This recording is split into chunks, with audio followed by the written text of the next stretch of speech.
Hi friends, ಇವತ್ತಿನ ಪಯಣ Kabbalamma temple. ತುಂಬ ಮಹಾಶಕ್ತಿ ಇರುವಂಥ ದೇವಿ. ಇವತ್ತು ಇದ್ರ ಬಗ್ಗೆ ಮಾಹಿತಿ ತಿಳಿಸ್ಕೊಡ್ತೀನಿ.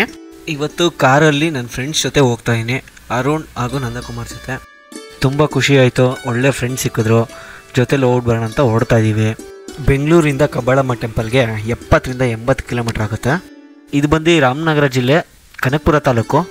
ಬೆಳಗ್ಗೆ ನಾವು 9 ಗಂಟೆಗೆ ಬಿಟ್ಟರೆ, ಹೊಟ್ಟೆ ಬೇರೆ ತುಂಬ ಹಸಿತಾಯಿತು. ಸೈಡ್ಗೆ ಹಾಕ್ಬಿಟ್ಟು ಗಾಡಿನ ಒಂದು 3 ಇಡ್ಲಿ ಬಾರಿಸ್ಕೊಂಡು 2 ವಡೆ ತಿನ್ಕೊಂಡು ಸೀದಾ ಹತ್ತದ್ರಪ್ಪ ಗಾಡಿನ. ಜರ್ನಿ ಏನೋ ತುಂಬ ಚೆನ್ನಾಗಿತ್ತು. 1 ಅವರಲ್ಲಿ ದೇವಸ್ಥಾನ ರೀಚ್ ಆಗಿಬಿಟ್ರಿ. ಅಕ್ಕಪಕ್ಕ ಗುಡ್ಡಗಳು ಬೆಟ್ಟಗಳೆಲ್ಲ ತುಂಬ ಚೆನ್ನಾಗಿತ್ತು. ಇನ್ನೊಂದೇನಪ್ಪ ಅಂದರೆ ತುಂಬ ರಶ್ ಇತ್ತು, ತುಂಬ ಜನಗಳಿದ್ರು. ಕಾರ್ ಪಾರ್ಕಿಂಗ್ ಮಾಡೋಕ್ಕೆ ಜಾಗನೇ ಇರಲಿಲ್ಲ ನಮಗೆ. ಆಗೋ ಈಗ ಅಡ್ಜಸ್ಟ್ ಮಾಡಿ ಕಾರ್ ಪಾರ್ಕಿಂಗ್ ಮಾಡಿ ಒಳಗಡೆ ಬಂದ್ರಪ್ಪ. ಈ ದೇವಸ್ಥಾನದಲ್ಲಿ 200 ವರ್ಷದ ಇತಿಹಾಸ ಇದೆ. ಈ ಊರಿನ ಮೂಲ ದೇವರು ಬಂದು ಮಂಚಿನ ಮಾರಮ್ಮ ಹಾಗೂ ಕೋಣನ ಮಾರಮ್ಮ ಅಂತ ಇತ್ತು. ತಮಿಳ್ನಾಡಿಂದ ಬಂದು ಕಬ್ಬಾಳಮ್ಮ ಇಲ್ಲಿ ನೆಲೆಸಿದ ಮೇಲೆ ಇದು ಕಬ್ಬಾಳ ಆಯಿತು. ಕಬ್ಬಾಳಮ್ಮಂಗೆ ಇನ್ನೊಂದು ಹೆಸರು ಬಂದು ಪಾರ್ವತಿ ಅಂತ. ನೀವು ಯಾವಾಗಾದ್ರೂ ದೇವಸ್ಥಾನಕ್ಕೆ ಬಂದಾಗ ಇಲ್ಲಿ ಗಣೇಶ ಹಾಗೂ ಸುಬ್ರಹ್ಮಣ್ಯ ಅಕ್ಕಪಕ್ಕ ಗುಡಿ ಇದೆ, ಅಲ್ಲಿ ನೋಡ್ಕೊಂಡು ಹೋಗ್ಬೋದು. ತುಂಬ ಜನ ಬಂದು ಇಲ್ಲಿ ನಾನ್ ವೆಜ್ಜು ಅಡುಗೆ ಮಾಡಿ ಇಲ್ಲೇ ಇದ್ದು ಊಟ ಮಾಡ್ಕೊಂಡು ಹೋಗ್ತಾರೆ. ಕಬ್ಬಾಳಮ್ಮ ದೇವ್ರಿಗಾದರೆ ನೀವು ಮೊಸರನ್ನ ಅಥವಾ ಬೆಲ್ಲದನ್ನ ಕೊಡ್ಬೋದು.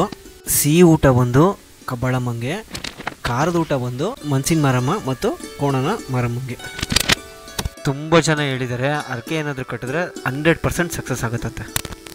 ಅರ್ಕೆ ತೀರಿದ್ಮೇಲೆ ಇಲ್ಲಿ ನಾನ್ ವೆಜ್ ಊಟ ಹಾಕ್ತಾರೆ. ಸರಿ ಬನ್ರಪ್ಪ, ಈಗ ದರ್ಶನ ಮಾಡೋಣ.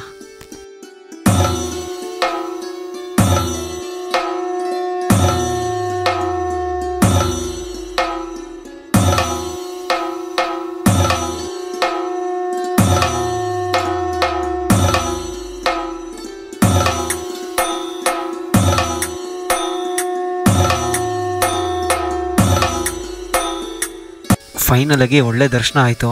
ವಿಡಿಯೋ ಮಾಡೋಕ್ಕೂ ಬಿಡಲಿಲ್ಲ, ಹಂಗೋ ಹಿಂಗೋ ಮಾಡಿ ಒಂದೆರಡು ವಿಡಿಯೋ ತೊಗೊಂಡೆ. ದೇವಸ್ಥಾನದ ಟೈಮಿಂಗ್ಸ್ ಏನಿರುತ್ತೆ ಅಂದರೆ ಬೆಳಗ್ಗೆ 6 ಗಂಟೆಯಿಂದ ಸಂಜೆ ನಿಮಗೆ 8:30 ತನಕ ಇರುತ್ತೆ. ಅರಕೆ ತೀರ್ಸೋಕ್ಕೆ ಅಂದ್ಬಿಟ್ಟು ಎಲ್ಲಿ ನೋಡಿದ್ರು ಪಾರ್ಟಿ ಹಾಲ್ಗಳು, ಎಲ್ಲಿ ನೋಡಿದ್ರು ಊಟಗಳು, ಎಲ್ಲಿ ನೋಡಿದ್ರು ನಾನ್ ವೆಜ್ಜು, ಎಲ್ಲಿ ನೋಡಿದ್ರು ಕೋಳಿ ಕುರಿಗಳು.